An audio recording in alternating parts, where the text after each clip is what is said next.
All right. Okay, good. There we go. Sorry about the delay. We're having technical difficulties. I think it's me being up here instead of the chair, Joyce. So anyhow, just thought I'd throw that out there a little bit. I'm going to call this meeting to order. We have a roll call, please. Yes. For the record, Chair Davis is absent, so you are the chair tonight. Thank you very much. I'll take the chair tonight. So would you like chair or vice chair? What? Do I call him chair or vice chair? Does it matter? Vice chair. Vice Chair Salvino? Yes. Present. Present. Board Member Llewellyn? Dropping the ball. I have an assistant helping me. Here. Board Member Romoli? Here. Board Member Ryan? Present. City Attorney Bootsis? Present. Executive Director Sosa Cruz? Here. Vice Chair, you have a quorum. Thank you. Okay, we have a motion to pass. No. Can I make a motion? Yes, you can. I'd like to make a motion to excuse the chair's absence from the meeting today. Hold on a sec. It's gonna be. Second. Okay, all in favor? Aye. Passes. Hope she gets better. Okay, any citizens' comments tonight? Come up to the podium and state your name and address for the record, please.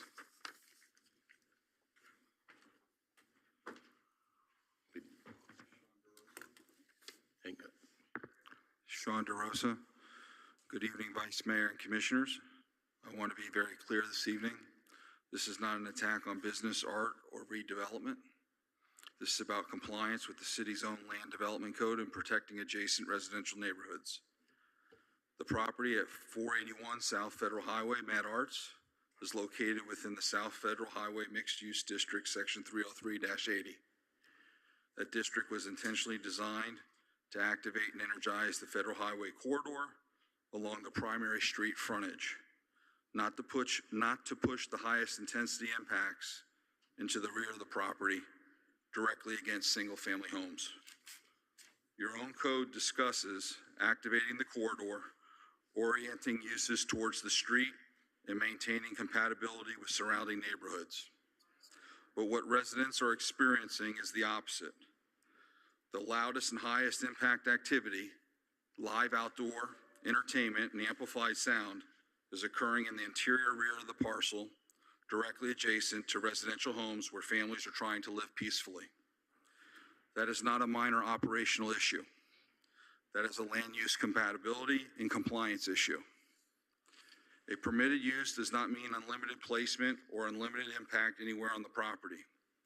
If the city believes this type of rear yard entertainment configuration is authorized, then respectfully, the public deserves to know where exactly in Dania's land development code is that authorized. Because many residents cannot find language allowing high-intensity outdoor entertainment to be directed toward the back of a mixed-use parcel immediately adjacent to single-family residential properties. This should not become a debate about whether residents support business activity. Residents support lawful business activity, but lawful mixed-use redevelopment requires balance, buffering, compatibility, and enforcement. I respectfully ask this commission to direct immediate compliance review and enforcement action to ensure the property operates consistent with the intent and requirements of the South Federal Highway Mixed-Use District and protects the adjacent residential community. Thank you. Thank you, Mr. DeRosa. Is there anybody else for citizen comments? Okay, we'll close citizens' comments. We'll move to item 3.0 to administrative reports. CRA Director. Thank you, Vice Chair. Good evening, Vice Chair, board members, City Attorney, City Clerk, City and CRA team, residents in the audience and residents at home. My name is Candido Sosa Cruz. I'm the Executive Director of the CRA. I'm going to be going over the administrative report. This past month, the CRA has been working very hard. They've been busy supporting events that support our small businesses, such as the Jumbo Networker and Business Expo that occurred on April 29th, which drew more than 500 attendees during the event. Our redevelopment and real estate manager, Yavaka, engaged with over 50 small business owners from across Broward County, in which she highlighted the advantages of relocating or starting a new business in Dania Beach, including its strategic location and the ongoing growth of our city. Additionally, the CRA supported the Hamburger House Party held on May 2nd. This was the first event in Broward County, and it was held here in our city, in which 12 participating restaurants offered hamburgers and sweets to residents and visitors of the event. The event was very successful. It sold out. Approximately 1,000 tickets were sold at this event. Our CRA team is doing a post-event analysis with the promoters to see how we could make the event bigger and more successful for next year. As consistent like last month, our redevelopment and real estate manager did the May CRA merchant newsletter, which is attached to the agenda. This newsletter serves as a comprehensive communication tool designed to support and engage local businesses in the CRA district. The merchant letter highlights strategies to enhance storefront aesthetics, and it provides important information on business tax receipts, business sign permits, available grants to small businesses, and special events occurring in the city. And it provides our CRA contact as well. One new feature that's been put in place recently due to the collaboration between the city and the CRA is the CRA now receives monthly list of all new businesses applying for the business tax receipt within the district.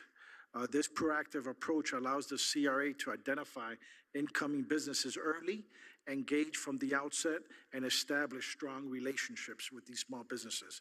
It also creates a direct line of communication, ensuring businesses are supported and connected to available resources from the very beginning when they enter our city.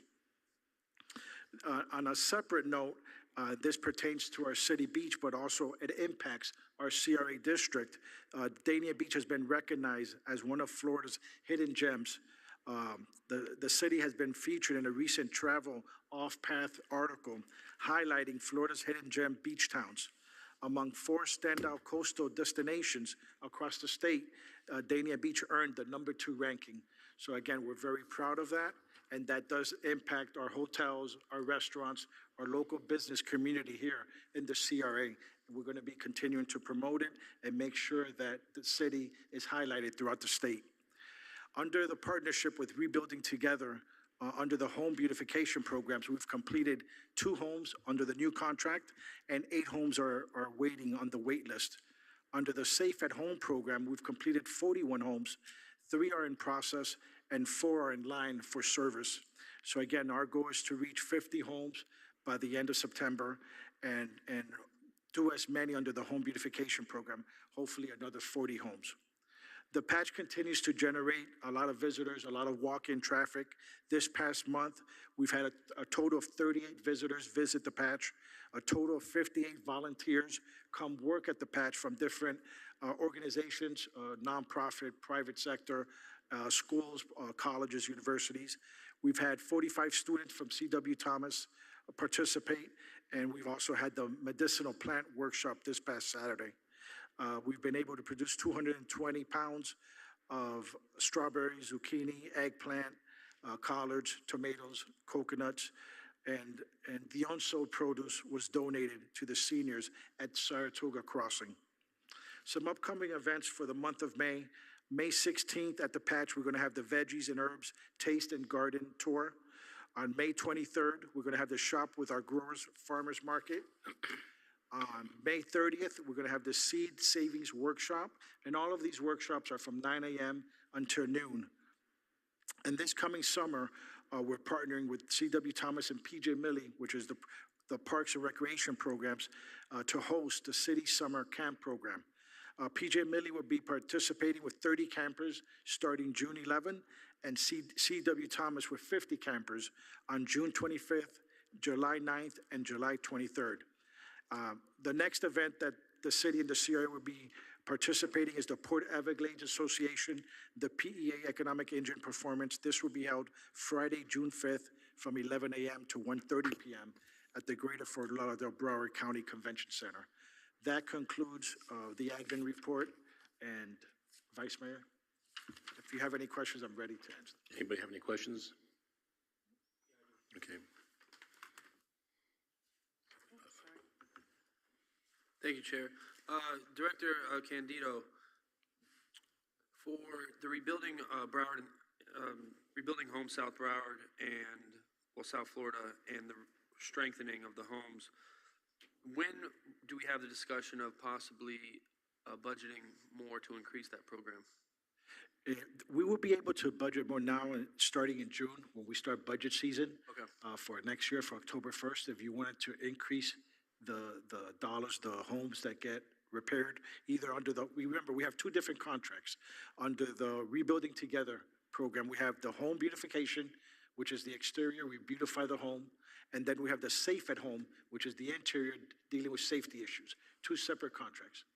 I know we were talking about increasing both of them, so we can make that a discussion item for next meeting in June. Well, we would start probably with a workshop. Jamie, will the CRA also have a workshop for the budget? Yes, so we'll have a workshop specifically for the budget for the CRA. During that workshop, we could bring this item and any other item up. Okay, thank you. Anybody else? Okay, with that, we'll move on to item 4.0, presentations. Is that, okay. Wait a second. Wait, yeah, I'm getting you. Okay, now, thank you. Good evening, Vice Chair, CRA board members, CRA attorney, director, amazing staff, and all gathered here today.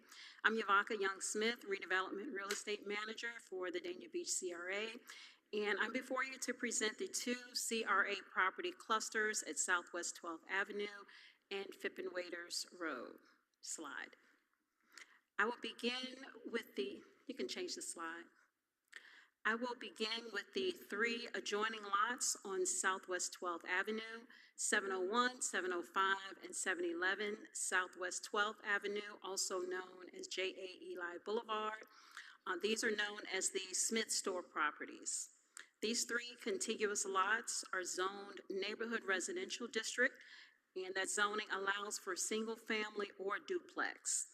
At the last commission meeting, the board gave us consent to bring back a resolution to remove the restrictive covenant that limited development for this cluster to single family.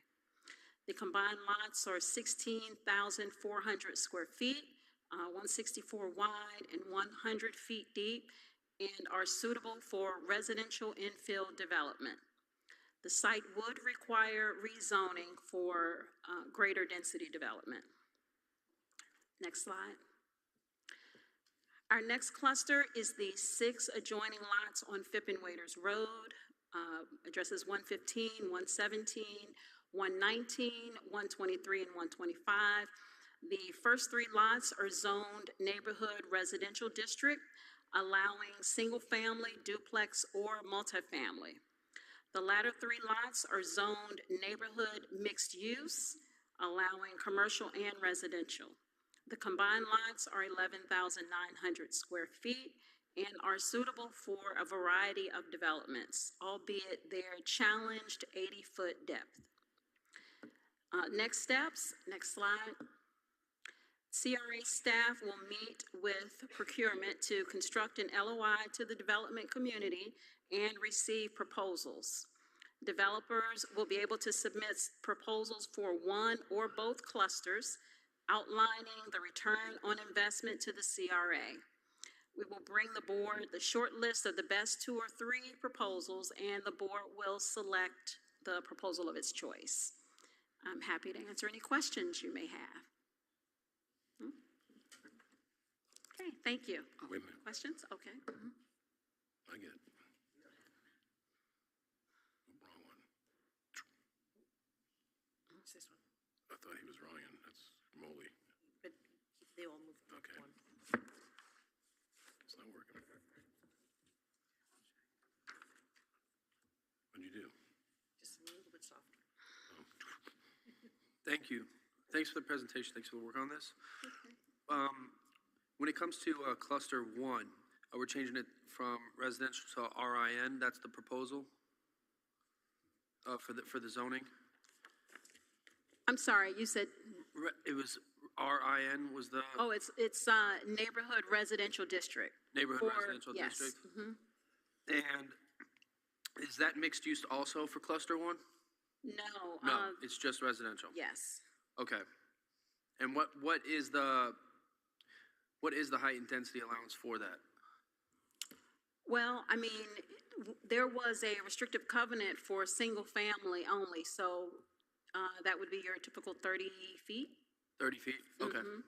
And for cluster two, it already is zoned residential for single-family duplex or multifamily, right, up to 4 units. So when we make it mixed use, then that could bring in the commercial aspect of that, correct? Yes. On Fippen Waiters, I know that's mainly, I know there's a commercial property, to the south of it, right? You have the auto body shop, Yes.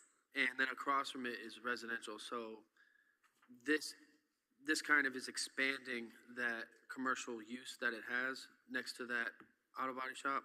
It could, it would depend on what proposals developers make, but it's already zoned for mixed use. Yeah. Okay. All right, those are my questions. Thank you. Okay. And if I could just add a comment, Vice Chair. The CRA wants to leave this letter of interest to put out very flexible and open. We're not recommending any changes of zoning. We're not dictating what to build. We are leaving it to the development community to submit their best proposal for each one of the clusters. The panel will have a short list of either 2 or 3 proposals that they will bring to the board, and then let the board decide what they want to be on each one of those clusters. So whatever the zoning is now stays, with the understanding that the developers could submit something different, but they're going to have to go through whatever process it is to have a zoning change. But it's for them to submit, and again, for them to submit, what is the return on the investment for the CRA?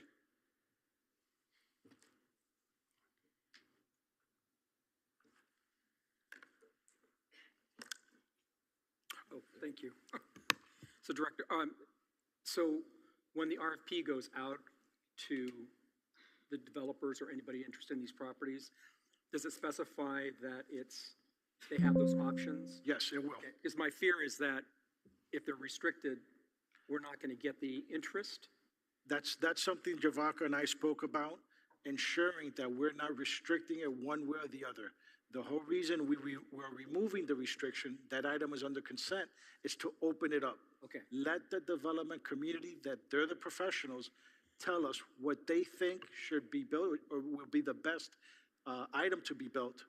And out of that list, we will have a short list, and we'll bring to you the top 2 or 3. Are there any types of incentives that we're offering as part of the RFP? Well, the biggest incentive is we're offering the land and they could decide what will be the return on investment for the CRA. Okay. We would evaluate them all, and the board would pick the best one. And so during that process, we have that negotiation power, if you will, to Yes. be able to work out the best. You'll be able to, they'll be presenting their proposal. You'll be able to have that discussion with them. Okay, great. Thank you. Okay, thank you. Okay. Anybody else? Okay, thank you. Okay, we'll move on to 5.0, the consent agenda. I'll make a motion to approve the consent agenda. Second, even though my name is misspelled on the old agenda. All in favor? All in favor of passing the consent agenda? Aye. Thank you. Any opposed? There's nobody left. All right, moving right along. We have no proposals and bids. We have no discussion and possible action, no information items. Board member comments. Anybody have some comments tonight? We'll start with you, Board Member Llewellyn. I don't have any comments for this particular section. I'll Thank wait till you. the next meeting. Thank you. All right. Commissioner Romoli. Yes, Chair, I have one request or comment.